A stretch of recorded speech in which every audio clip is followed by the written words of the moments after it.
ನನಗೆ actually 3 years ಇಂದ ಇದೆ 3 ಸರ್. years ಇಂದ ಇತ್ತು. ಇವಾಗ ಸಿವಿಯರ್ ಆಗಿದೆ ಆಫ್ಟರ್ ಸರ್ಜರಿ. ಹಾ, ಆಫ್ಟರ್ ಸರ್ಜರಿ ನನಗೆ ಸಿವಿಯರ್ ಆಗಿತ್ತು. ಸೊ ಅದರಿಂದ ಇದನ್ನ ನೋಡಿದೆ ನಾನು ಏನಕ್ಕೆ ಸರ್ಜರಿ ಮಾಡಿದ್ ನಿಮ್ಗೆ? ಅಂದ್ರೆ ಇದು ಗರ್ಭಕೋಶ ತೆಗ್ದಿತ್ತು ಸರ್. ಅದೇನಕ್ಕೆ ಅದು ಮಾಡಿದ್ರು? ನನ್ಗೆ ಬ್ಲೀಡಿಂಗ್ ಜಾಸ್ತಿ ಇತ್ತು, ಮತ್ತೆ ಕ್ಲಾಟ್ಸ್ ಇತ್ತು. ಅದು ಆಕ್ಚುಲಿ 3 years ಸಫರ್ ಮಾಡಿದೆ. ಅದರಿಂದ ಡಾಕ್ಟರ್ ಸಜೆಸ್ಟ್ ಮಾಡೋದು ತೆಗ್ದುಬಿಡಿ ಅಂತ. ಆಕ್ಚುಲಿ ಅವಾಗ ನಿಮ್ಗೆ ಹಾರ್ಮೋನ್ ಇಂಬ್ಯಾಲೆನ್ಸ್ ಕರೆಕ್ಷನ್ ಮಾಡ್ಕೊಳೋದಕ್ಕೆ ಏನು ಸಪ್ಲಿಮೆಂಟ್ಸ್ ಅಥವಾ ಫುಡ್ ಅದೇನ್ ಮಾಡಿಲ್ಲ? ಇಲ್ಲ ಸರ್, ಡಯಟ್ ಮಾಡು ಅಂತ ಹೇಳಿದ್ರು. ರೆಗ್ಯುಲರ್ ಆಗಿ ತಗೊಳ್ತಾ ಇದ್ದೆ. ಅದೇ ಮೇಡಮ್, ಮಿಲ್ಕ್ ಅಲ್ಲಿ ನಮ್ಮ ಹಾರ್ಮೋನ್ ಇಂಬ್ಯಾಲೆನ್ಸ್ ಮಾಡೋದಕ್ಕೆ ಎಲ್ಲಾನು ಇದೆ. ಅದು ಇನ್ಸುಲಿನ್ ರೆಸಿಸ್ಟೆನ್ಸ್ ಬರುತ್ತೆ, ಸಕ್ಕರೆ ಯೂಸ್ ಮಾಡಿರ್ತೀವಿ, ಸಕ್ಕರೆ ಇನ್ಸುಲಿನ್ ರೆಸಿಸ್ಟೆನ್ಸ್ ಬರುತ್ತೆ. ಮತ್ತೆ ಮಿಲ್ಕ್ ಅಲ್ಲಿ ಆಲ್ರೆಡಿ ಹಸುಗಳಿಗೆಲ್ಲ ಇಂಜೆಕ್ಷನ್ ಕೊಟ್ಬಿಟ್ಟಿರ್ತಾರೆ ಜಾಸ್ತಿ ಹಾಲು ಕೊಡ್ಲಿ ಅಂತ. ಆ ಹಾಲು ನಾವು ಕುಡಿತೀವಿ. ಅದು ಹಾರ್ಮೋನ್ಸ್ ನಮ್ಮ ಬಾಡಿ ಒಳಗಡೆ ಹೋಗಿ ನಮ್ಮ ಬಾಡಿ ಇರ್ತಕ್ಕಂಥ PCOS ಅಥವಾ ಲೈಕ್ ಫೈಬ್ರಾಯ್ಡ್ ಯೂಟ್ರಸ್ ಅದನ್ನೆಲ್ಲ ಮಾಡುತ್ತೆ. ಇದನ್ನೆಲ್ಲ ನಾವು ಕರೆಕ್ಷನ್ ಮಾಡೋದಕ್ಕೆ ಫಸ್ಟ್ ಹಾರ್ಮೋನ್ ಇಂಬ್ಯಾಲೆನ್ಸ್ ಕಾಸ್ ಮಾಡ್ತಕ್ಕಂಥ ಫುಡ್ ನಾವು ಅವಾಯ್ಡ್ ಮಾಡಬೇಕು. ಹಾಗಿದ್ರೆ milk ತಗೋಬಾರ್ದಾ sir? 100% no.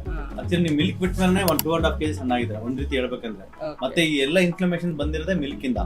So milk causes lot of inflammation in the body.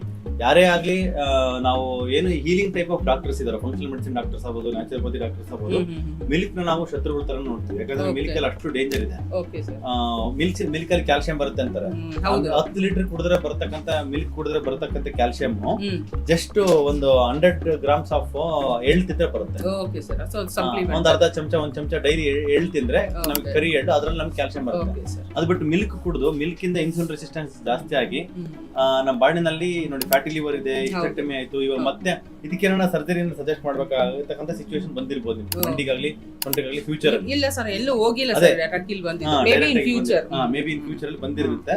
So ಅದನ್ನ ನೀವು ಕಂಟ್ರೋಲ್ ಮಾಡ್ಕೊಂಡು ಸಾಕು. ಶುಗರ್ ಕೂಡ 1 ವರ್ಷ ಆಗಿದೆ ಅಷ್ಟೇ ಬಂದಲ್ವಾ? ಸರ್ಜರಿ ಆದ್ಮೇಲೆ